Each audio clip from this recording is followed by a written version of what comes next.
જય સિયારામ। આજે ધોમગીરી બાપુની સાથે માંડવડા બેના આચાર્ય કરણસિંહ અને રૂડસર ગામના વતની સાથે મોરબીથી પધારેલા ઉદ્યોગપતિઓ કાળુભાઈ અને એમની ટીમ દ્વારા જે જીવદયાનું બહુ મહાપુણ્યનું કાર્ય થઈ રહ્યું છે એની મુલાકાતે આવવાનું બન્યું। આ પૂર્વે એક વખત વિદ્યાર્થી બાળ દોસ્તોની સાથે પણ આ કામને જોવાની તક મળી હતી। ખરા અર્થમાં પક્ષીઓ માટે કામ કરવું એ એક નિષ્કામ કર્મ અને જેને પુણ્યનું કાર્ય કહી શકાય એવું આ કાર્ય છે। ઉમાશંકર જોશીએ એક સરસ મજાની પંક્તિ લખી છે, વિશાળે જગ વિસ્તારે નથી એક જ માનવી, વિશાળે જગ વિસ્તારે નથી એક જ માનવી, પશુ છે પક્ષી છે પુષ્પો વનોની છે વનસ્પતિ। ખરા અર્થમાં આ કાવ્ય પંક્તિને ચરિતાર્થ કરે એવું કાર્ય આ જીવદયાની ટીમ આ રૂડસરમાં કરી રહી છે।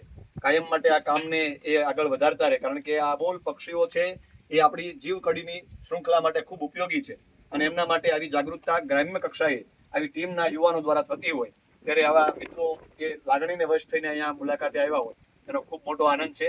આ ગામમાં આચાર્ય તરીકે મને કામ કરવાની તક મળે છે ત્યારે હું પણ આ બાળકોમાં વધારેમાં વધારે જીવદયા પ્રેમ ઉમેરાય એના માટેના પ્રયત્નો કરતો રહીશ। જય સિયારામ।